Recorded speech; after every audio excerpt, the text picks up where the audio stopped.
কোরআনে কারিমটা আজকে আমাদের দেশে বিজয় নেই, এই জন্য আমরা এই 54 বছর হালালকে হালাল হারামকে হারাম জেনে মানতেও পারি না, ছাড়তেও পারি না। কোরআন যদি সত্যি বিজয় থাকতো, আল্লাহর কসম আপনি হারামকে হারাম জেনে ছেড়ে দিতে বাধ্য হতেন, হালালকে হালাল জানার পরে আপনি আঁকড়িয়ে ধরতে বাধ্য হতেন। এই জন্যে আমিরে জামাত ডাক্তার শফিকুর রহমান হাফিজাহুল্লাহ ঘোষণা দিয়ে দিয়েছেন, এই দেশে যদি কোরআন কায়েম হয়ে যায়, সর্বপ্রথম এই দেশ থেকে বন্ধ করা হবে প্রথম দিন চাঁদাবাজি। এটা যারা অনেকে করছেন এখনো অনেকে কিন্তু থামেননি। এই 15.5 বছর দেখেছিলাম এক স্টাইলে, এখন চলছে আর এক স্টাইলে। যারাই করছেন আপনি কিন্তু থামেন। আপনি খোঁজ রাখেন, কিছু গোয়েন্দা বিভাগের খোঁজ রাখেন, তারা কিন্তু নখদর্পণে রেখেছে কোথায় কি করছেন। আজকেও ঘাটের পাহারাদার নিতে গিয়ে সিএনজি স্ট্যান্ডের এই যে পাশের জেলা ব্রাহ্মণবাড়িয়ায় আপনার 2 দল মারামারি করে 10 জনা হতো, আর 2 জনের চোখ হারিয়ে গেছে। আপনি কি শুরু করেছেন? সব জায়গায় চলছে ফকিরের কাছ থেকে চাঁদা নেন। আপনি মানুষ ভিক্ষা করতে পারেন না, ফকির ভিক্ষা করে নিয়ে আসে, সেখানেও চাঁদা চান। সব কিন্তু ওরা একেবারে ক্যামেরা আকারে দেখছে, সারা বাংলাদেশটা দেখতে চাচ্ছে যে আগস্টের 5 তারিখের পর থেকে এই কয় মাসে কে কি করছে। ওরা সব অবজারভেশনে রেখেছে, দেখতে চায় সত্যি যারা দেশপ্রেমিক, এতদিন যাদেরকে মিথ্যা তহমত দিয়েছিলেন, চেতনার নাম দিয়ে 71-এর উল্টাপাল্টা কথা লাগিয়ে দিতেন, মানুষ এখন দেখতে পাচ্ছে এই মানুষগুলো বাংলাদেশের সবচাইতে বড় দরদি মানুষ। আপনি যাই মনে করেন এটাই বাস্তব। আপনি দেখেন এদের নামে একটা চাঁদাবাজির মামলা নেই, এমনকি সিগারেট খাওয়ার মামলাও নেই। আপনি যদি দেখাতে পারেন যে লোকটা সিগারেট খায়, আমি এখনই ওয়াজ ছেড়ে দেব। আর আপনি সিগারেট না ডাইলও খান। এই জন্য অনেককে ভয় দেখায় যে ইসলাম যদি এদেশে কায়েম হয়ে যায়, তুই কিন্তু ডাইল খেতে পারবি না, লাল পানি একটু হালকা হালকা ঘাসও খেতে পারবি না। কে বলেছে আপনি খেতে পারবেন না? পারবেন, কিন্তু ডাইল খাওয়ার মতো মন আপনার থাকবে না। বুঝেন? এই করোনা পূর্ণা একে কোন করোনা? করোনা করোনা না, এটা করোনা, দয়া। এলাকায় দয়াপুর নাকি? যে মসজিদে নামাজ পড়তে গেলেন, আপনি মসজিদের 4 দেওয়ালের মাঝে যতক্ষণ থাকেন, আপনার বিড়ির নেশা, বিড়ি খেতে পারবেন? যদি বিড়ি খেতে হয় অন্তত 4 দেওয়াল পার হয়ে বাইরেছে, কারণ ওই পরিবেশটাই ওই রকম। কথা বলেন না কেন? কোরআনে কারিম যদি 56,000 বর্গ মাইলে কায়েম হয়ে যায়, পুরা দেশটাই হয়ে যাবে একটা মিনি জান্নাত। ও বিড়ি খাওয়া, ডাইল খাওয়া, এগুলো আপনার মনে আসবে না, তৈরি হয়ে যাবে দেশটা এরকম। আমরা এরকম একটা দেশ চাই না। গোয়েন্দা বিভাগে যারাই আছে, 27টার উপরে গোয়েন্দা বিভাগ কাজ করছে বাংলাদেশে, প্রত্যেকে এটা চাচ্ছে যে আমরা দেখি আসলে দেশটাকে ভালোবাসে কারা। যাদের নামে এরকম কিচ্ছু পাওয়া যাচ্ছে না, তাদের হাতে কিন্তু দেশ তুলে দেবে আপনার এই উল্টাপাল্টা কাজ দেখে।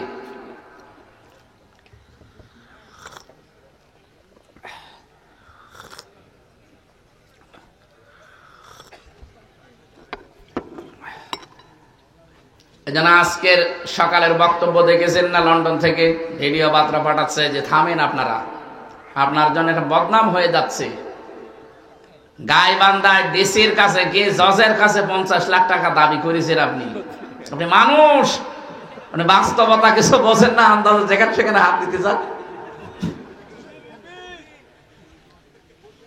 এই জন্য শেষে ওই মুরব্বী হুজুর হয়েছে কি বলে, মোস্তাক ফয়েজ, সে মুরব্বী মুরব্বী। আপনি থামেন, আশা করছি আপনি থামবেন। ভাই যা শুরু করেছেন বদনাম হয়ে যাচ্ছে। বহু মানুষ আপনারা মজলুম, আমি দেখেছি এক একজনের নামে 313টা মামলা। তারেক জিয়া সাহেবের বন্ধু আর পিএস 2 জনে আমার সাথে ছিল, এরা মজলুম মানুষ। অপু ভাইয়ের জন্য আমি মন থেকে দোয়া করি, আল্লাহ যেন তাকে সর্বোচ্চ মাকাম দান করে। কষ্ট করেছে, যুবক মানুষ, খুব বেশি বয়স না। বিয়ে করার পরে এই যে 7-8 বছর এই জালেমরা তারা জেলে রেখে দিয়েছে। কষ্টের পরে কষ্ট সহ্য করেছি আমরা ভেতরে, 24 ঘন্টা আমাদের উপরে আলাদা নজরদারি ছিল। আমাদের পাহারায় যাদের দিকে দিত, মুসলমান দিত না, দেবদুলাল দিত, সুব্রত বালা, ওয়াসিদ কুমার, ঘোষ রঞ্জন, এইরকম মানুষকে আমাদের দায়িত্ব দিত যেন আরো কড়াকড়ি করে বেশি। এই জন্য আপনারাও মাজলুম, আমরাও মাজলুম। ওই 14 দল বাদ দিয়ে বাংলাদেশে আমরা যা আছি সবাই মাজলুম। কি কথা বলেন না কেন? এই মাজলুম মানুষগুলো অন্তত এক হয়ে দেশটাকে একটু ভালোবাসেন। এই যে আমি যখন আসছিলাম ওখান থেকে আমি 10:30টায় নেমেছি।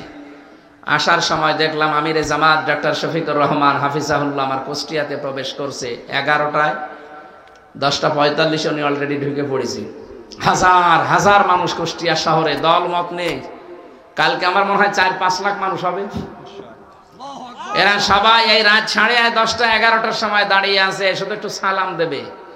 এই মানুষটার উপরে আল্লাহ এমনি এমনি মানুষের অন্তর ঝুঁকেছে না, তার আমল জানেন, তার ইখলাস কি আল্লাহর উপরে তাওয়াক্কুল, ভরসা। এই জন্য মানুষের ইবাদত যখন সত্যি ইবাদতের মতো হয় ইখলাসের সাথে, যত সৃষ্টি আছে সবার ভেতরে আল্লাহ তার মহব্বত তৈরি করে দেয়।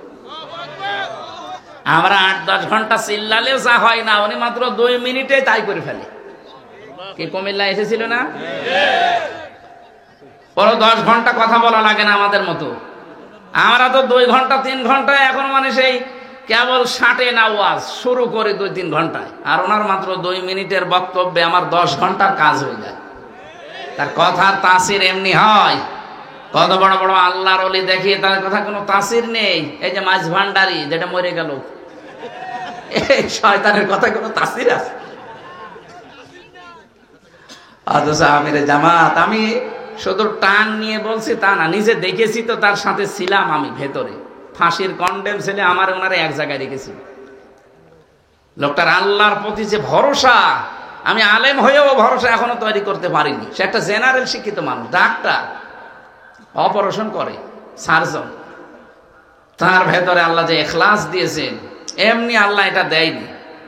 মানুষের ঈমান আর আমল যখন একেবারে আল্লাহর জন্য ইখলাসের সাথে উপরে উঠে যায়, তখন সৃষ্টি জগতের ভেতরে আল্লাহ একটা মহব্বত আলাদা তৈরি করে দেয়। এই জন্য আমি সাজ্জাদ আবুল আলা মওদুদী রাহমাতুল্লাহ আলাইহির কথাটা আবার বলছি। আমি ইসলাম মানতে গিয়ে কখনো দেখবো না যে আমার বাবা কি বলেছে, দাদা কি করেছে। আমি দেখবো আল্লাহ কি বলেছে, রাসূল কি করেছে। কথা বলেন, তাহলে আপনি আর বিভ্রান্ত হবেন না। আমার ভাইরা, কোরআনে কারীম থেকে সূরা হাদীদের 28 নম্বর আয়াতটা আমরা তেলাওয়াত করেছি। আমরা চাই, যেহেতু তাফসীরুল কোরআন মাহফিল লেখা, তাফসীর আকারে কথা বলতে চাচ্ছি, একটু সময় দেবেন না ইনশাআল্লাহ? আল্লাহ পাক বলেন, ইয়া আইয়ুহাল্লাযীনা আমানু ইত্তাকুল্লাহ। ওহে যারা ঈমানের দাবি করো, তাদেরকে বলছি আমাকে ভয় করো। এখন আল্লাহর এই ভয়টা কি? আমরা অনেকে মনে করি আল্লাহর ভয় মানে বিশাল জুব্বা গায়ে দিয়ে, পাগড়ি একটা মাথায় দিয়ে, হাতে একটা তসবিহ নিয়ে কোনো জায়গায় বসে বসে শুধু হো হো করা, এ বিশাল আল্লাহর ভয়ের পরহেজগার না। আজকে এই ব্রাহ্মণবাড়িয়া বাঞ্চারামপুর, এখান থেকে আরেকটা নদী আছে না, ওই যে নারায়ণগঞ্জে যাওয়ার 2500 সোনারগাঁও, ওইসব আশপাশ দিয়ে, ওখানে একটা মরুভূমির মতো জায়গা দেখবেন, নৌকায় করে যাওয়ার আগে ট্রলারে করে। আর 14 দিন একটা লোক ওখানে যে মাটির নিচে ঘর বানিয়ে 14 দিন ওখানে ধ্যান করছে। আল্লাহর ওলি হবে এই কারণে।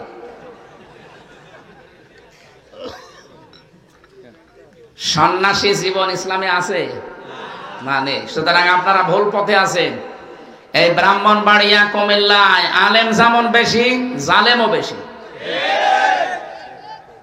এখানে নবীর জন্য জীবন দেওয়া মানুষ যেমন বেশি, নবীকে জবাই করা মানুষও বেশি।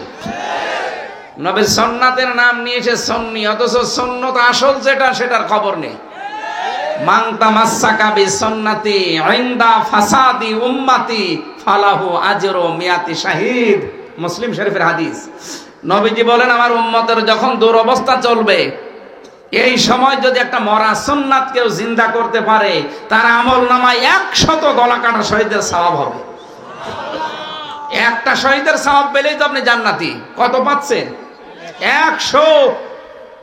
এখন আমি চিন্তা করলাম মরা সুন্নত কোনটা? টুপি মাথায় দেওয়া? না, এটা কেউ মাথায় দেয়, কেউ দেয় না। এখানে টুপি মাথায় অনেকে দিয়েছেন, অনেকে দেননি। কথা বলছেন না কেন? এটা মরা না। দাড়ি রাখা এটাও মরা না, কেউ রেখে কেউ রাখে না, তখন এটা মরে যায় না। খাবারের পরে মিষ্টি খাওয়ার সুন্নত, এটাও মরা না, কেউ খায় কেউ খায় না। মেসাক করার সুন্নত, এটাও মরা না। আমি একটা সুন্নত দেখলাম মরে গেছে। কি? এই 10 বছর কোরআনে কারিম দিয়ে নবীজি রাষ্ট্র চালিয়েছিলেন, বাংলাদেশ 1 বছরও চলেনি, এটা মরে গেছে। এটা মরে গেছে না? এই সুন্নতটা চিন্তা করেন। এই সুন্নত চিন্তা করার জন্য যদি আপনি দল করেন, মিছিল করেন, মিটিং করেন, ভোট দিন, যাই করবেন, যদি সুন্নতটা কায়েম হয়ে যায় তো ভালো, না হলো আপনার অসুবিধা নেই, আপনি বেতন পেয়ে যাবেন। কারণ আপনি তো কোরআনের মালিক না, এ জমিনেরও মালিক না। মালিক আমরা কামলা, আমরা খাদেম, আমরা লেবার, মুনিশ, জন, পাট যাই বলেন, আমরা শুধু কাজ করবো এই জমিনে।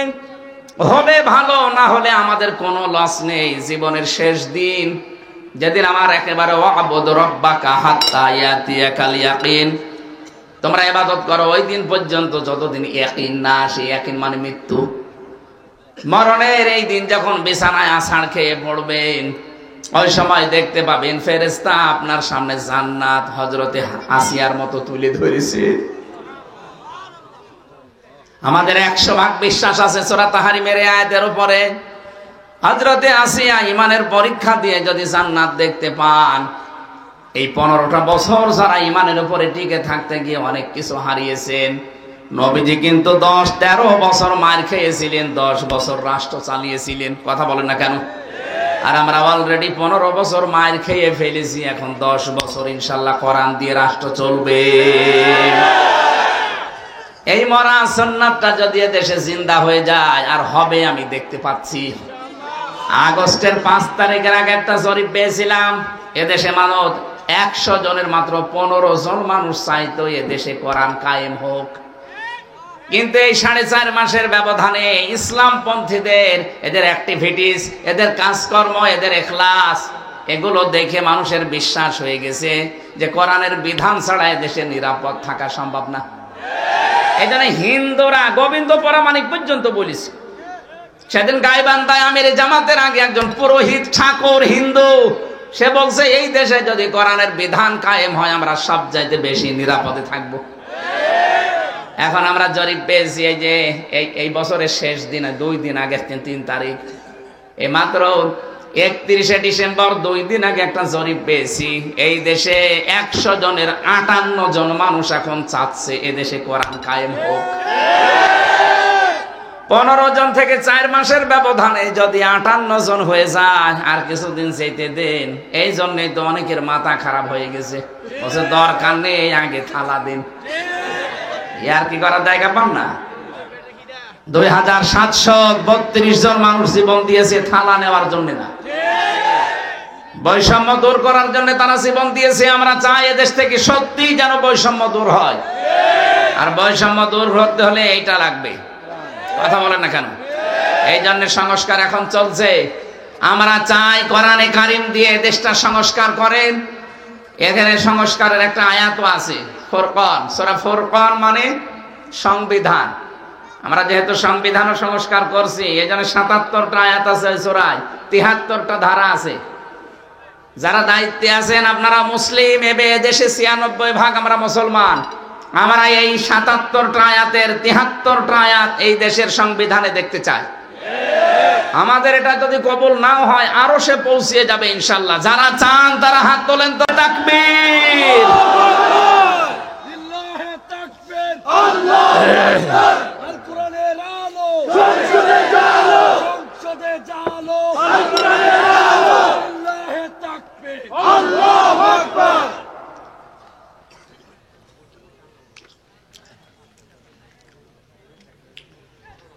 আলহামদুলিল্লাহ ভাই, এটা যদি ডক্টর ইউনূস পর্যন্ত নাও যায় অসুবিধা নেই, আরো সে চলে গেছে। কিয়ামতের দিন বলতে পারবো, আল্লাহ আমি কিন্তু তোমার কোরআনের এই সংবিধানের পক্ষে ছিলাম, কায়েম হতে পারেনি, এটা আমার দোষ না। নবীজিও 13 বছর মক্কায় নামাজ পড়েছিলেন মূর্তির সামনে নিয়ে, কি পড়েননি? 13 বছর যে মক্কায় নামাজ পড়লেন, একটা মূর্তিও সরাতে পেরেছিলেন? 313টা মূর্তি ছিল কাবা শরীফের ভেতরে, উনি নামাজ পড়েননি? নামাজ তো মূর্তির সামনে নিয়ে পড়লেন। অথচ ওই নবী মক্কায় গিয়ে ক্ষমতা, মদিনায় যে রাষ্ট্রপ্রধান হওয়ার পরে নিজে এসে মূর্তিগুলো সব ভেঙে ফেলে দিলেন। তা আমরা তো এই মদিনা মক্কার এই জীবনে আছি এতদিন, এখন আমরা কিছুই সরাতে পারি না। অন্তত সময় যখন আসতেছে, এদেশে যদি কোরআনে কারিমের বিধান আমরা কায়েম করতে পারি, আল্লাহ বিরোধী যত কাজ আছে, মানবতা বিরোধী যত কাজ আছে, সবগুলো 100% বন্ধ হবে ইনশাআল্লাহ। এটা যে পারবে, এদেশে যারা একামতে দিনের দায়িত্বে আছে তার প্রধান প্রমাণ, দুর্নীতি করে না, দুর্নীতি করতে দেয় না। মাওলানা মতিয়ার রহমান নিজামী 4 আনাও পায়নি, 5টা বছর চালিয়েছে, 4 আনা পায়নি। আপনি কি মনে করেন আপনি আল্লাহর ওলি দেখার জন্য চলে যাচ্ছেন সিলেটে, আল্লাহর ওলি দেখার জন্য চলে যাচ্ছেন বরিশালে? কিসের ওলি? এগুলো তো টাটকা ওলি। অর্থনৈতিক জীবনে এত ক্লিয়ার থাকা মানুষ বাংলার ইতিহাসে নেই। কত বড় বড় পীরকে দেখেছি বস্তা বস্তা খালি ধরে রাখে, মুসাফা করার টাকা নেই। আর তাদের এই 2টা মন্ত্রণালয় চালিয়েছে 2 জন, মুজাহিদ সাহেব, নিজামী সাহেব। একটা টাকা না, 4 আনাও এদিক ওদিকে পায়নি, আরো মন্ত্রণালয় চালিয়ে টাকা ফেরত দিয়েছে। বাংলাদেশের ইতিহাসে এইটা আজও ঘটেনি। আর যারা এখন দায়িত্বে ছিল এরা টাকা ফেরত দিয়েছে। প্রতি বছরে 42,000 কোটি টাকা করে পাচার করেছে। আমি কয়েকদিন আগেও ছিলাম মালয়েশিয়া, সিঙ্গাপুর, ওখানে সাহেব পাড়া বানিয়েছে। বেগম পাড়া তো সে কানাডায়, আর এখানে বানিয়েছে সাহেব পাড়া। তালা লাগান, থাকে না শয়তানরা, ভয় করে, সব হোটেলে উঠেছে। মালয়েশিয়া এক হোটেলে গোয়েন্দা বিভাগের একজন আমাকে ডাক দিলেন, উনি বাংলাদেশের দায়িত্বে ছিলেন, এখন ওখানে আছে। চা নাস্তা করছি, নিচে নামলাম, দেখে তুই শয়তান বসে আছে। কি দাদা এখানে? হুজুর আমরা আগেই পালিয়েছি। কেন আপনার সে সাহেব পাড়ায় থাকবেন না? হ্যাঁ, ওখানে যে মায়ের খাবো। এদেশে বহু বাঙালি আছে, যদি দেখতে পাই পিটিয়ে লাশ বানিয়ে ফেলবে। কি করলেন আপনি টাকাগুলো ওখানে নিয়ে? ওইগুলো যদি বাংলাদেশে 36 লাখ যুবক এখন বেকার, এদের কর্মসংস্থান তৈরি করে দিতে পারতেন। আপনি ইসলামের হাতে দেশটা তুলে দেন, 10 বছর একটা মানুষ যদি বেকার থাকে, আমি এই দেশ থেকে চলে যাব, দেন। তারা এমনি লক্ষ লক্ষ মানুষের কর্মসংস্থান তৈরি করে ফেলেছে অলরেডি। ইসলামী ব্যাংক দিয়ে, ইসলামী ব্যাংক হাসপাতাল দিয়ে, ইবনে সিনা দিয়ে, আরো হাজারো প্রতিষ্ঠান, বিশ্ববিদ্যালয়গুলো বানিয়ে কত রকমের কর্মসংস্থান মানুষের তৈরি করে দিয়েছে। কিছু হাতে নেই, তাই আপনি হাতে দিয়ে দেন। এই 42,000 কোটি টাকা যদি পাচার বন্ধ হয় প্রতি বছরে বছরে, দেশটা এমনি দাঁড়িয়ে যাবে। আর আমরা এটা চাই, কথা বলেন ঠিক কিনা? আমি আবার রিপিট করছি, আমিরে জামাতের কথাটা খুব ভালো লেগেছে, যে আমরা যদি সত্যি ইসলামকে দেশে আনতে পারি, প্রথম দিন আমরা এদেশে আইন পাশ করে বন্ধ করব চাঁদাবাজি। এটা যে কি মারাত্মক আকার ধারণ করেছে সারা দেশে, প্রত্যেক জায়গায় চলছে এখন। এটা সর্বপ্রথম বন্ধ হবে। আর মানুষরা এখন আস্থা পাচ্ছে না, ইসলাম আসলে এটা বন্ধ করা সম্ভব। আমরা আপনাদেরকে দেখাবো কোরআন দিয়ে ইনশাআল্লাহ, যদি এটা আসে। আর আমার জীবনের সবচাইতে বড় আশা, 3টা বছর আমি এই কারাগারে ফাঁসির কন্ডেম সেলের ভেতরে 24 ঘন্টা, বিশেষ করে তাহাজ্জুদে আমার প্রতিদিনের দোয়া ছিল, আল্লাহ তুমি যাই করো তাই করো, চর্মচোখে অন্তত 56,000 বর্গ মাইল কোরআন দিয়ে চলছে, এটা যেন দেখে মরতে পারি। আমি আশা করি আমার দোয়া কবুল হবে ইনশাআল্লাহ। কারণ একদিকে আমি মাজলুম ছিলাম, একদিকে অসুস্থ ছিলাম, আর একদিকে মুসাফির অবস্থায়। এখন তো মুসাফির অবস্থায় আছি। এই জন্য আমি আশা করছি নবীর হাদিস অনুযায়ী আমার দোয়া আল্লাহ ফেরত দেবে না। আমি চর্মচোখে যেন দেখতে পারি যে এটা দিয়ে বাংলাদেশ চলছে, মিনি জান্নাত হয়ে যাবে দেশটা, আপনি ভাবতেও পারছেন না। মরা সুন্নাত তাহলে কোনটা আপনি কি বুঝেছেন? এটার জন্য যদি এখন থেকে আপনার দল করা লাগে করবেন, যদি ভোট করা লাগে করবেন, যদি টাকা দেওয়া লাগে দেবেন, তাহলে এটা মরা সুন্নাত। এখন নেই এই সুন্নাতটা। 10 বছর নবী কোরআন দিয়ে যে দেশ চালিয়েছে, এটা কি মিথ্যা কথা? এই সুন্নতটা বাংলাদেশে আছে? বলেন। এই সুন্নতের জন্য আপনার কোনো কাজ নেই, শুধু খাবারের পর মিষ্টি খাওয়া সুন্নত না, মানে আরো খাবার চাই। অথচ রাসূলুল্লাহর প্রতি যদি কেউ ঈমান এনে এই কাজটা করতে পারে, ইউতিকুম কিফলাইনি মির রাহমাতিহি, আল্লাহ তার জন্য ডবল রহমত রেখেছেন। সুবহানাল্লাহ বলতে পারেন না? আমরা রাসূলের উপরে ঈমান আনো এই কথা শুনলেই মনে করি রাসূল একজন আছে। আরে ভাই, ও কথা তো আমিও জানি যে রাসূলের উপরে ঈমান আনার অর্থ হচ্ছে এইটা, তার আদর্শ যে 23 বছরের নবুয়তের জিন্দেগি এই পৃথিবীতে বাস্তবায়ন করে দেখানো। আপনার কুমিল্লা ব্রাহ্মণবাড়িয়ায় যেহেতু নবীর আশেকের নাম বেশি পাওয়া যায়, এদেরকে গরম সন্নি, মিঠা সন্নি, ঠান্ডা সন্নি যাই নাম নিয়েছেন আপনি। মিলাদ পড়েন 63 দিন ধরে মিলাদ পড়েন। মিলাদ মানে জন্ম, মিলাদ মানে কি? জন্ম হতে 63 দিন লাগে। কিসের মিলাদ পড়েন আপনি? অথচ নবীজির জন্মের দিন যা ঘটেছে আপনি তো সেটাও করতে পারেননি। মুহাম্মদুর রাসূলুল্লাহ সেদিন জন্মগ্রহণ করে কয়দিনের ভেতরে হযরতে হালিমাতুস সাদিয়া এসেছিলেন। এসে ওনাকে তুলে নিলেন। সিরাত ইবনে হিশাম বলছে বাদান স্তন দিয়েছেন, উনি পান করলেন, বাম স্তন দিলেন, মুখ বের করে নিলেন। হযরতে হালিমা বলেন আমি তিনবার তাকে লাগিয়েছি আমার স্তনের সাথে, 3 বার তিনি মুখ বের করে নিয়েছেন। ডাক দিয়ে বললাম, চোখের ইশারা দিয়ে যেন বোঝাতে চাচ্ছেন নবীজি মা হালিমা জোর করেন কেন? ডান স্তন এটা আমার অধিকার ছিল, আমি পান করেছি, আমি জানি আপনার একটা সন্তান আছে আব্দুল্লাহ, এই বাম স্তন তার অধিকার। আমি দুনিয়ায় এসেছি ভাইয়ের হক ফিরিয়ে দেওয়ার জন্য, ভাইয়ের হক নষ্ট করার জন্য আসি নাই। এইটার নাম মিলাদ, তার জন্ম এটা। তিনি জন্মের পরে এটা দেখিয়েছেন আদর্শ। আর আপনি কিসের সন্নি দাবি করেন? এই আদর্শ আছে আপনার ভেতরে? আপনি তো মানুষের অধিকার, ভাইয়ের অধিকার আরো নষ্ট করেন। তাকে আপনি এমন এমন কিছু শিখিয়ে জাহান্নামে নিয়ে যাচ্ছেন। আপনাকে স্পষ্ট বলছে সূরা ফুরকানের 68 নম্বর আয়াত, আল্লাযীনা লা ইয়াদউনা মা'আল্লাহি ইলাহান আখার, যারা আল্লাহর পাশাপাশি অন্য কাউকে ডাকে, ইযআফ লাহুল আযাব, তাদের ডবল শাস্তি হবে। রাসূলুল্লাহকে মেনে নিলে যেমন ডবল সওয়াব হয়, আর যারা রাসূলের বিরুদ্ধে কাজ করবে তাদের শাস্তিও হবে ডবল। এই জন্যে আল্লাহর নামে জিকির করার পাশাপাশি যে মানুষগুলো এই তাহেরি ভাইয়ের কথা মতো ইয়ালি বাবা, শালি বাবা, কেল্লা বাবা, ফতে বাবা এই জিকির করেন, বুঝে করেন আর না বুঝে করেন, আপনার ডবল শাস্তি হবে। আশা করছি এটা আপনি ছেড়ে দেবেন। বুঝে করেন আর না বুঝে করেন, ও নাই একটা দরবার কেন্দ্রিক চলছে একটা ব্যবসা করার জন্য। আপনি কি ওর সাথে জাহান্নামে যেতে চান? এজন্য আল্লাহর সাথে অন্য কাউকে ডাকা যাবে না, সে যাই হোক। নায়ক সোহেল চৌধুরী নাম শোনেননি? ওকে যে হত্যা করেছিল মামুন, আমার সাথে জেলে ছিল 25 বছর একাধারে। ও দেখতাম রাত 2টা 2:30টার সময় ওঠে, আমরা উঠি তাহাজ্জুদের জন্য, আর ও ওঠে জিকির করার জন্য। তো জিকির সে জাত মতো জিকির করলে তো হয়। উঠে সে ঘর কাঁপিয়ে বলবে ইয়া রাসূলুল্লাহ, ইয়া রাসূলুল্লাহ। কি গো আপনি কি জিকির করেন হুজুর? এদিকে আসেন। মাওলানা মামুনুল হক আর আমি যেহেতু এক জায়গায় ছিলাম, ওনারে ডাকলাম, বললাম কি জিকির করেন আপনি?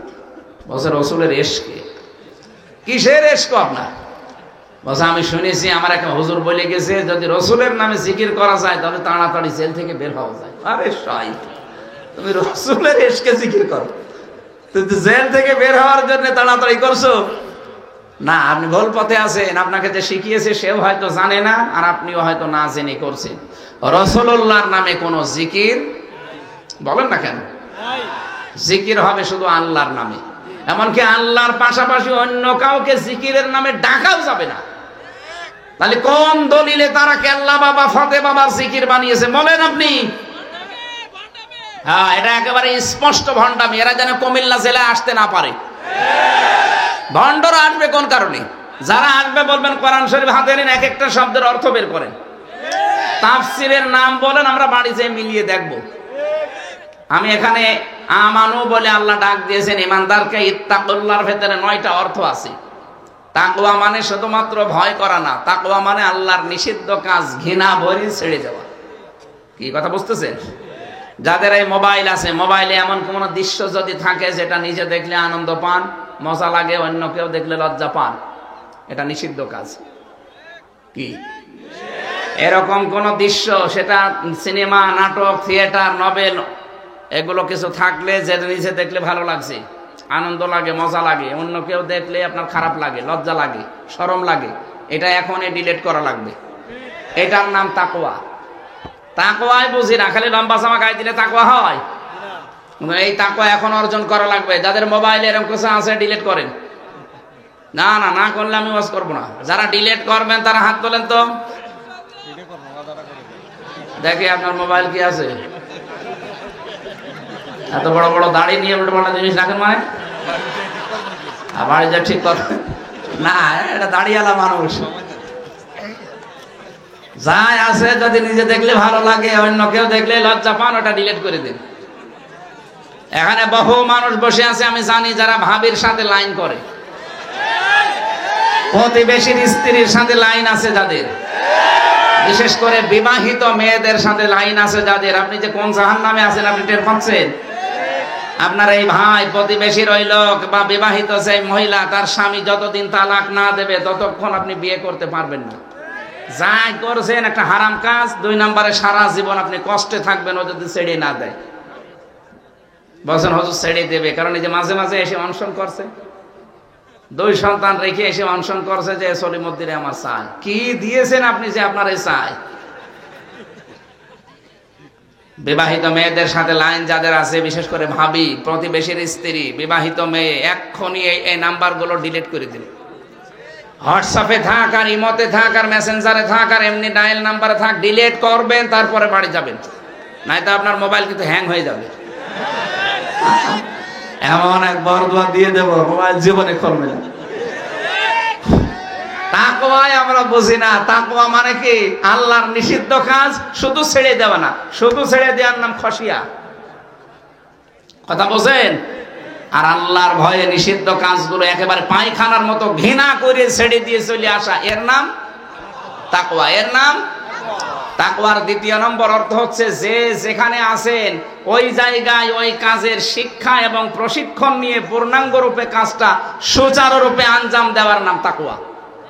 এটা আজ বাংলাদেশে কেউ করে না। এটা এদেশে যারা একামতে দিনের দায়িত্ব পালন করে তারা চেষ্টা চালাচ্ছে যে যেখানে থাকবে ওই জায়গার শিক্ষা এবং প্রশিক্ষণ নিয়ে তাকওয়া কারে বলে তারা দেখাবে। কথা বুঝতেছেন? তাকওয়া মানে বাংলায় 2 অর্থ কি বললাম? যেখানে যে কাজ করবেন, যে চেয়ারে বসে আছেন আপনি, ওই চেয়ারের ওই যোগ্যতায় আগে শিক্ষা নেবেন, প্রশিক্ষণ নেবেন, সুচারুরূপে কাজটা আঞ্জাম দেবেন, এর নাম তাকওয়া। আমি নাম ধরেই বলছি, বাংলাদেশ জামাত ইসলামী, ইসলামী ছাত্র শিবির, ইসলামী ছাত্রী সংস্থা, দেখেন তো এরা যেভাবে লোক তৈরি করছে, শুধু তৈরি করে ছেড়ে দেবে না, শিক্ষা দেবে, প্রশিক্ষণ দেবে এবং সুচারুরূপে যেন ওই কাজটা আঞ্জাম দিতে পারে সেই ব্যবস্থা করে দেবে। আপনি প্রশাসনে দেখেন এইভাবে, বিচার ব্যবস্থায় দেখেন এইভাবে, ওকালতিতে দেখেন, ব্যারিস্টার যারা আছে সব এইভাবে একেবারে কন্ট্রোল করা। আর আমরা তো এইটাই চাচ্ছি। চরিত্রের মাধুর্যতা সবচাইতে এদের বেশি। আপনি এর চাইতে কোথায় যাবেন? আর একটা ভালো কিছু দেখান যে দেশটা চালাতে পারবে, আমি সেখানে যাব। অন্য কোন জায়গা আমি ঘুরে পাচ্ছি না। যেখানে যাচ্ছি হ্যাঁ পাওয়া যায় তাদের ভেতরে, কিন্তু তাদের চরিত্র নেই।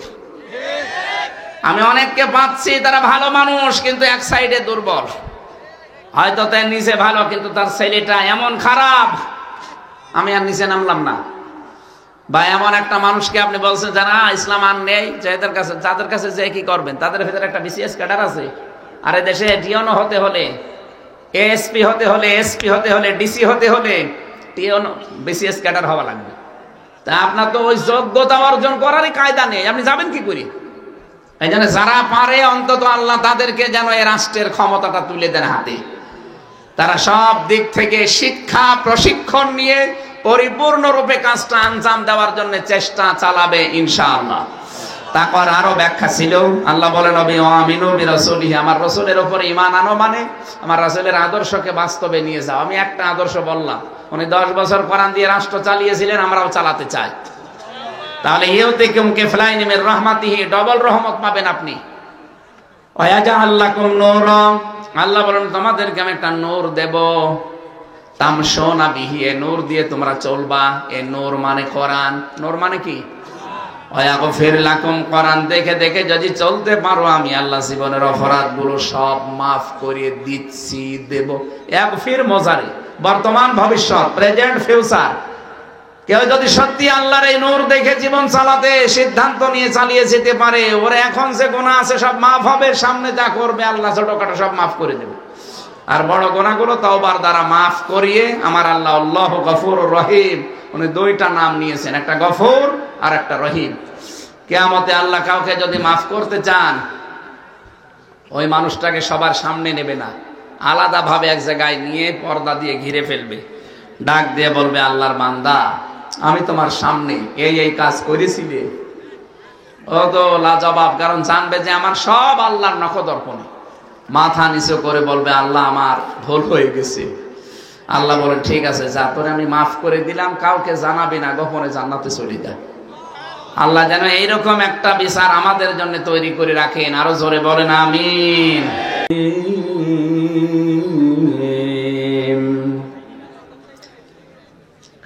ইয়া আইয়ুহাল্লাযীনা আমানুত্তাকুল্লাহা ওয়া আমিনু বিরাসূলিহি ইউতিকুম কিফলাইনি মির রাহমাতিহি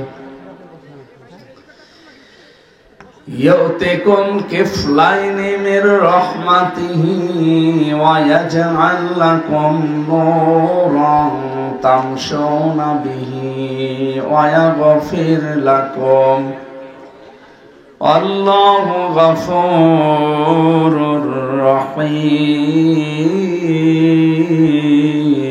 رحيم صدقت يا ربنا اللهم صل على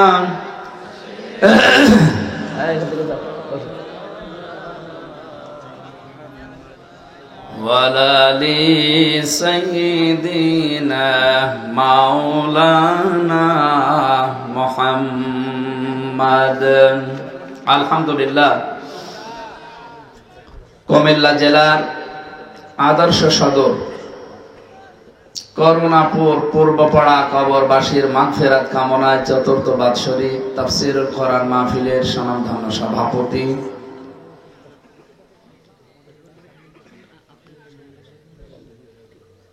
যারা মাওলানা ফারুক আহমেদ, সহকারী অধ্যাপক ফকিরবাজার ইসলামিয়া সান্নিয়া সিনিয়র আলিম মাদ্রাসা বুড়িচং কুমিল্লা, আতালাল্লাহু উমরাহু ওয়া বারাকাল্লাহু ফি হায়াতি, আমিন।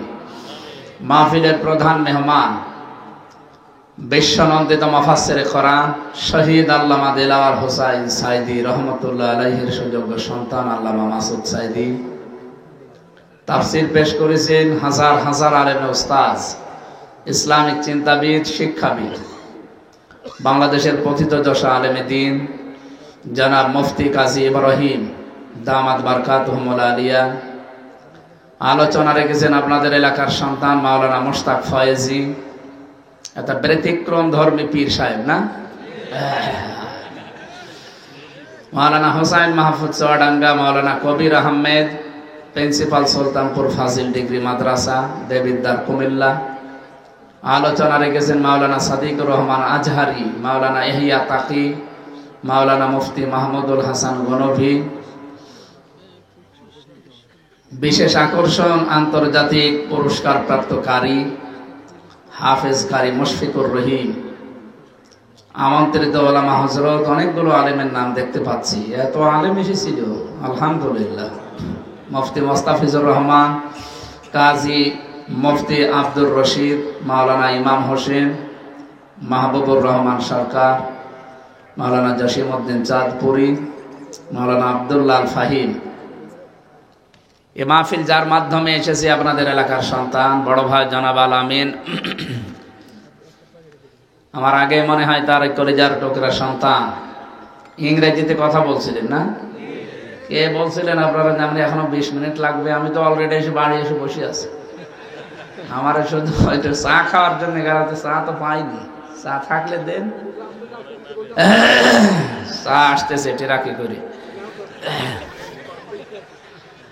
মঞ্চে বসা আছেন যারা অত্র এলাকার সর্বজন শ্রদ্ধাভাজন ব্যক্তিবর্গ, সামনে বসা মুসলমান ভাইরা, পর্দার আড়ালের সম্মানিত মা এবং বোনেরা, প্রাণ প্রিয় কুমিল্লাবাসী, আজকে আসলে চাপ হয়ে গেছে বেশি। দিনের বেলায় ছিল ব্রাহ্মণবাড়িয়া নবীনগর থানা, রাতে ছিল কসবা থানা, আবার এখানে এমনিতে জার্নি হয়ে গেছে আজ খুব বেশি। কোথায় সে ফেনী থেকে যশোর, যশোর থেকে কুষ্টিয়া, কুষ্টিয়া থেকে এখানে, আবার আজকে যাওয়া লাগবে এখনই কুষ্টিয়ায়। কালকে আমিরে জামাত আসবে সকাল 7:30 8টার দিকে অনুষ্ঠান কুষ্টিয়ায়।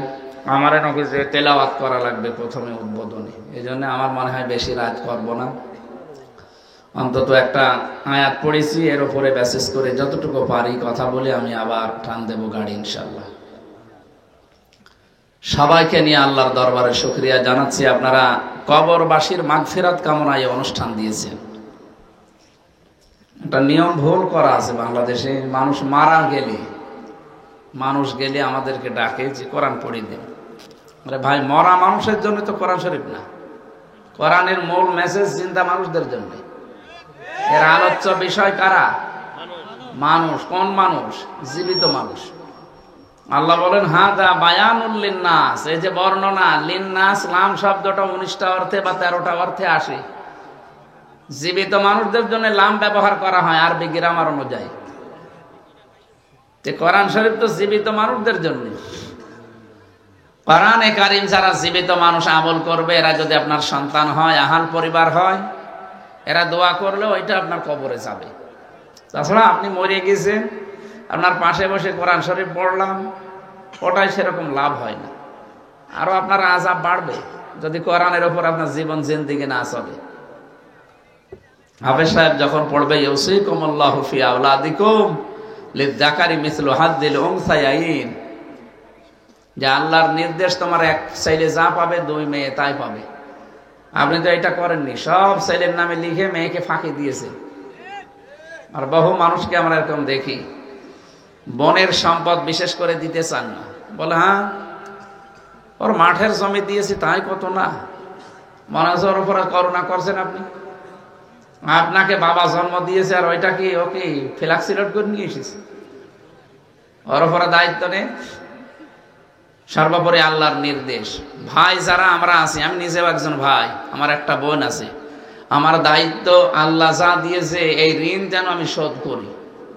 আমি আমার সন্তানাদি, আমার স্ত্রী, এদেরকে খুশি রাখতে গিয়ে আমার বোনকে আল্লাহর নির্দেশের বাইরে রাখতে আমি পারি? এরকম বোনকে ফাঁকি দেওয়া, ভাইকে ফাঁকি দেওয়া মানুষ দেখে কাবা শরীফে যে কান্নাকাটি করে, আল্লাহ আমি মাফ চাই। আপনি মাফ চাচ্ছেন কাবা শরীফে, আপনি দোষ করেছেন আল্লাহর কাছে? দোষ করেছেন ভাইয়ের কাছে, বোনের কাছে? আগে তাদের টাকা ফেরত দেন, জমি ফেরত দেন। সাহাবা একরাম রাদিয়াল্লাহু তাআলা আনহু আজমাইন পানি খাওয়ার লোটা পর্যন্ত, গ্লাস পর্যন্ত, কাপ পর্যন্ত আলাদা আলাদা করে ভাগ করে দিতেন। আর আপনি মাঠের জমি দিয়ে বাড়ির জমিও দিতে চান না, আর আপনি নামাজ পড়েন, আপনার নামাজ হবে না। এই জন্য আশা করছি এই যে শরীক ফাঁকি দেওয়ার রোগ যাদের ভেতরে আছে, এই মানুষগুলো মারা যাওয়ার পরে যদি আপনি কোরআন পড়েন, ওর আযাব কিন্তু আরো বাড়বে। কথা বুঝতেছেন? আল্লাহ আমাদেরকে কোরআনে কারীম যে উদ্দেশ্যে দিয়েছিলেন সেটাকে সামনে রেখে, এটা যে উদ্দেশ্যে এসেছে সেটা সামনে রাখার তৌফিক যেন দান করেন, বলেন আমিন। এই কুমিল্লা ব্রাহ্মণবাড়িয়া এলাকায় আসলে আমার কথাটা মনে হয়। বহু মানুষ আছে, মানুষগুলো পূর্বপুরুষ যা করেছে, সে বাপদাদা হোক, মুরব্বী হোক, পীর সাহেব হোক, এরা যা করেছে এরা তাই করবে না। এই কাজটা ঠিক না ভাই। বাংলায় আমরা আকাবির বলে যাদেরকে জানি, আপনি কি বাস্তবতা বোঝেন? আকাবির শব্দটা পুরা কোরআন শরীফে আল্লাহ কি অর্থে ব্যবহার করেছেন কোনদিন দেখেছেন? যে কোরআনে এই জায়গায় আছে, আল্লাহ রাব্বুল আলামিন দিয়েছেন ওয়াকাযালিকা জাআলনা ফী কুল্লি ক্বরিয়াতিন আকাবিরা মুজরিমিহা লিয়ামকুরু ফীহা ওয়া মা ইয়ামকুরুনা ইল্লা বিআনফুসিহিম ওয়া মা ইয়াশউরুন। যারা কোরআন হাদিস গলিয়ে খাওয়ালেও বিশ্বাস করতে চান না, আপনার আকাবির যা বলেছে, আপনার মুরব্বী, পীর সাহেব, বাপ দাদা, পূর্বপুরুষ যা বলেছে ওইটাই আপনার কাছে সব। আকাবির শব্দটা দেখেন, মুজরিম, কাফেরদের বড় বড় লিডার যারা, এদের ক্ষেত্রে ব্যবহার করা হয়েছে পুরা কোরআন শরীফে। ওয়াইদা কিলা লাহুম তাআলাউ ইলা মা আনজালাল্লাহু ওয়া ইলার রাসূলি ক্বালু হাসবুনা মা ওয়াজাদনা আলাইহি আবাআনা আওয়ালাউ কানা আবাউহুম লা ইয়ালামুনা শাইআন ওয়া লা ইয়াহতাদুন। সূরা মায়েদা 7 নাম্বার পারার 4 নাম্বার পৃষ্ঠার প্রথম নাম্বার লাইনের 104 নাম্বার আয়াতে আছে। যত তাফসীর আছে বাংলাদেশে যে কোনোটা দেখবেন এটা পাবেন। ওয়া মানে এবং ইদা মানে যখন, ইলা মানে বলা হয়, তাআল মানে আসো, ইলা মানে দিকে, মা মানে যা, আনজালাল্লাহ মানে আমি আল্লাহ নাযিল করেছি, ওয়া ইলার রাসূলি রাসূলের আদর্শের দিকে আসো। ক্বালু হাসবুনা, নবী আপনি দেখবেন অনেক মানুষ এই কথা বলবে আমাদের জন্য যথেষ্ট। মা ওয়াজাদনা, যা আমরা পেয়েছি, আলাইহি আবানা, আমাদের পূর্বপুরুষ বাপ দাদা মুরব্বি আকাবির এদের কাছে যা পেয়েছি এটাই যথেষ্ট। আওয়ালাউ কানা হারফে ইস্তেফহাম, প্রশ্নবোধক চিহ্ন, ইন্টারোগেটিভ সেন্টেন্স এটা। আল্লাহ পাক বলেন হে নবী যদিও দেখবেন এদের এই বাপ দাদা পূর্বপুরুষ মুরব্বি পীর সাহেব আকাবির যাই বলেন, লা ইয়ালামুনা শাইআ, সভ্যতার বিকাশ না হওয়ার কারণে হয়তো ইসলাম সম্পর্কে সেরকম কিছু জানতো না, ওয়ালা ইয়াহতাদুন, হেদায়েতের উপরেও ছিল না, এরপরও অন্ধভাবে দেখবেন ওরা ওদেরকে মেনে চলবে। আর এই রোগ বাংলাদেশ আর ভারত আর পাকিস্তানে বেশি। বিশ্বের যতগুলো দেশে আমি ঘুরেছি সবচাইতে বেশি এই রোগটা, এই পূর্বপুরুষ বাপদাদা যা বলেছে ওইটা করব, কোরআন হাদিস রাখেন, এই রোগটা বাংলাদেশ ভারত পাকিস্তানে বেশি। এক কথা বলেন না কেন? বিংশ শতাব্দীর অন্যতম মুজাদ্দিদ সাজ্জেদ মাওলানা আবুল আলা মাওদুদী রহমতুল্লাহ আলাইহি, উনি কিন্তু ইসলাম বুঝতে গিয়ে জানিয়েছেন যে আমি ইসলাম মানতে গিয়ে দেখলাম কোন বাবা কি বলেছে, কোন দাদা কি করেছে না, আমি দেখেছি আল্লাহ কি বলেছে, রাসূল কি করেছে। আপনাকে তো এখান থেকে নেওয়া লাগবে ইসলাম। তারাক্তু ফীকুম আমরাইন, 2 বছর আছে, আমি দেখে রেখে গেলাম 2টা জিনিস তোমাদের জন্য। কিতাব আল্লাহ ওয়া সুন্নাতু রাসূলিহি, আল্লাহর কিতাব এবং রাসূলের সুন্নাহ। নবীজি কি বলতে পারতেন না যে আমার ডান পাশে আবু বকর আছে, বাম পাশে ওমর আছে, এদেরকে রাখলাম, এদের মেনে নিলে তুমি জান্নাত পেয়ে যাবে, পথ হারাবে না? বলেছিলেন না? বলেছিলেন আমি কোরআন আর সুন্নাহ রাখলাম। আমি তাদেরকে ছোট করি না, সাহাবীরা অনেক উপরে, তারা জান্নাতের সার্টিফিকেট প্রাপ্ত, প্রতিটি সাহাবী জান্নাতি, তারা চরিত্রের মানদণ্ডে একেবারে সর্বোচ্চে, এটা আমরা মানি। কিন্তু এই পৃথিবীতে একচ্ছত্র মালিকানা মুহাম্মদুর রাসূলুল্লাহ সাল্লাল্লাহু আলাইহি সাল্লাম ছাড়া অন্য কাউকে অন্ধভাবে আপনি মানতে পারবেন না। কারণ উসওয়াতুন হাসানা এই শব্দটা আল্লাহ কারো নামে দেয়নি, শুধু বিশ্ব নবীর নামে দিয়েছেন। লাকাদ কানা লাকুম ফি রাসূলিল্লাহি উসওয়াতুন হাসানা, এই শব্দের ওজন কত আপনি জানেন? উসওয়াতুন হাসানা দুনিয়ায় কারো নামে আল্লাহ দেয়নি, আপনি দেখান। হ্যাঁ, ইব্রাহিম নবীর নামের আগে আছে, সেটা আলাদা বিষয়, কিন্তু মুহাম্মদুর রাসূলুল্লাহকে আল্লাহ এটা দিয়ে জানিয়েছেন কিয়ামত পর্যন্ত যারা আসবে এই পৃথিবীতে, এমনকি যদি এখন মুসা নবীও আসে, ঈসা আলাইহিস সালামও যদি আসে, তারা নিজেদের সব বাদ দিয়ে আপনাকে মেনে চলা লাগবে। আপনি কি বুঝলেন এই হাদিস থেকে? এত বড় পাওয়ারফুল নবী যারা আল্লাহর সাথে কথা বলতেন, হযরতে মূসা কালিমুল্লাহ বলা হয়, আল্লাহর ফৎকারে যিনি তৈরি হয়েছিলেন হযরতে ঈসা, এটা যাদের রেকর্ড হচ্ছে তামাম দুনিয়ায় ছড়াবে। এই জন্য আমি ইহুদি এবং খ্রিস্টানদেরকেও বলছি, আপনারা মূসা আলাইহিস সালামকে যোসেফ বলে ডাকেন, ঈসা আলাইহিস সালামকে যিশু বলে ডাকেন, ডাকেন যে নামে, মানেন তো মূসা এবং ঈসাকে। আপনাদেরকে বলছি, আপনার তাওরাত খোলেন, ইনজিল খোলেন, 903 জায়গায় আমার নবীর শেষ নবী হওয়ার বর্ণনা দেওয়া আছে। আপনাদের নিজেদের কিতাব, আপনাদের ধর্মীয় গুরু যারা, ঠাকুর যারা, পুরোহিত যারা, এরা পড়তে দেয় না। জানে যে এগুলো যদি সাধারণ পাবলিক পড়ে, তা আমাদের যে ধর্ম, এ ধর্মই থাকে না। কারণ ইসলাম আসার পরে সব ধর্ম ডিলেট হয়ে গেছে। এক কথা বলছে না কেন? পৃথিবীর সব ধর্ম মাইনাস। আল্লাহ এইটা জানিয়েছেন, লিযুহিরাহু আলাদ-দীনি কুল্লি, যত দিন ধর্ম আছে সবার উপরে আমি ইসলামকে বিজয় করে দেখাবো। শুধু ইসলামকে উপরে তুলবেন তা না, লিইজহিরা, জহার মানে অনেকে আমরা মনে করি প্রকাশ করা, এজহার মানে কি? না না, শুধু এজহার মানে প্রকাশ করা না। এজহার শব্দটা যত হাদিসে আপনি পাবেন, যারা হাদিস পড়তে পারে, আজকের আলেম একজন সভাপতি, একজন সহকারী অধ্যাপক, মান ক্বারাআল কুরআনা ফাস্তাযহারাহু আছে, যে ব্যক্তি কোরআন পড়ে আর কোরআনকে এজহার করে, মানে কোরআনকে বিজয় করার চেষ্টা করে। এজহারের এখানে 33টা অর্থ আমি পেয়েছি। এজহার মানে বিজয় করা, এজহার মানে প্রকাশ করা, এজহার মানে স্পষ্ট করা, এজহার মানে দাঁড় করানো, এজহার মানে কায়েম করা, এজহার মানে দেখানো। আমার সবগুলো অর্থ মনে নেই, আমি অভিধানে পড়েছিলাম 33টার উপরে অর্থ আছে। তার 1 নাম্বার অর্থ এজহার মানে প্রকাশ করা, 2 নাম্বার অর্থ এজহার মানে বিজয় করা।